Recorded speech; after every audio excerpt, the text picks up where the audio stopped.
Assalamualaikum warahmatullahi wabarakatuh. Selamat pagi anak-anakku semua. Kita berjumpa lagi dalam materi administrasi umum.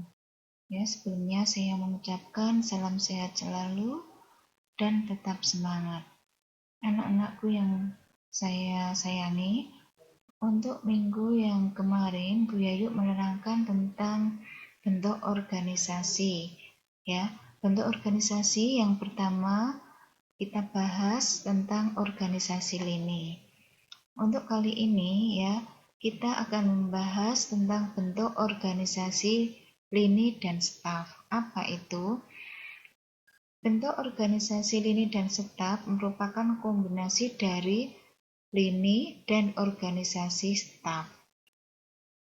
Untuk membantu kelancaran dalam mengelola organisasi tersebut, seorang pimpinan mendapat bantuan dari para staf di bawahnya. Jadi, ya, sama seperti organisasi garis atau lini, tetapi pimpinan ini dibantu oleh para staf, ya, staf ahli.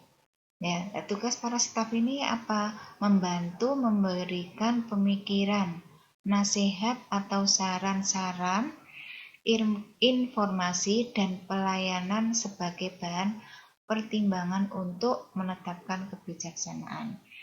Jadi pimpinan ini dibantu oleh seorang staf ahli di bidangnya, misalnya staf hukum, staf akuntansi, ya, staf pajak misalnya. Nah, ini membantu seorang pimpinan. Nah, di sini juga apa ciri-cirinya? Yaitu hubungan atasan dan bawahan tidak bersifat langsung. Karena apa? Karena ada staf. Yang kedua, pucuk pimpinan hanya satu orang, tapi dibantu oleh beberapa staf. Yang ketiga, terdapat dua kelompok wewenang, yaitu lini dan staf, jadi garis dan staf. Yang keempat, organisasi besar dan bersifat kompleks. Jadi yang bisa menggunakan organisasi lini dan staf ini hanya organisasi yang besar dan bersifat kompleks. Karena organisasi besar ini kan sudah bermacam-macam, ya kan? Untuk bagian-bagian itu sudah bermacam-macam dan permasalahan juga sudah bermacam-macam.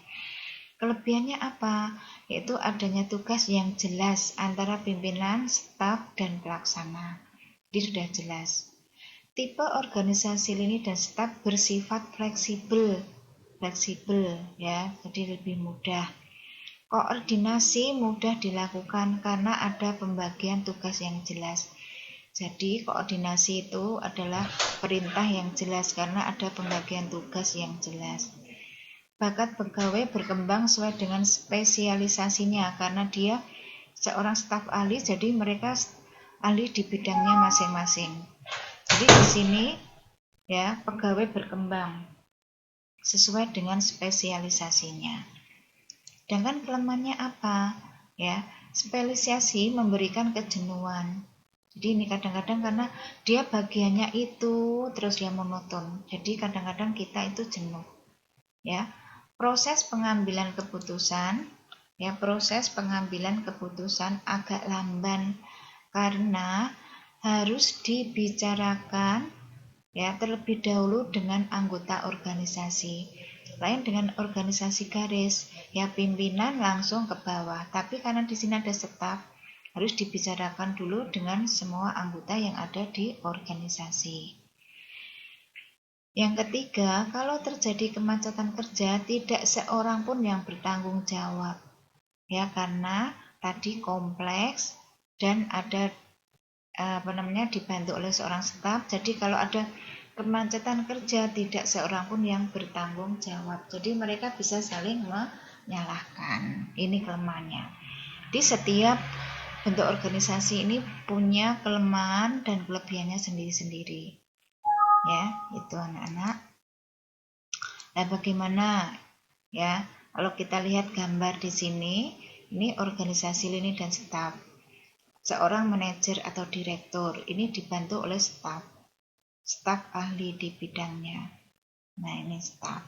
Ada kepala bagian. Kenapa kepala bagian banyak ini? Kepala bagian keuangan berarti dibantu oleh staf keuangan.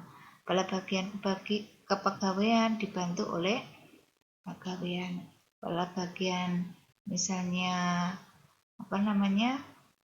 pembelian atau apa ya dibantu. Jadi semuanya ini ada bantuan dari staf, sehingga di sini juga ada pelaksanaan dan sebagainya. Tapi kalau organisasi ini kan hanya manajer langsung ke kepala bagian dan pelaksana, tidak ada staf. Makanya dinamakan organisasi lini dan staf. Karena apa? Seorang manajer atau pimpinan dalam menentukan kebijakan ini dibantu oleh seorang staf ahli. Ya, paham ya anak-anak?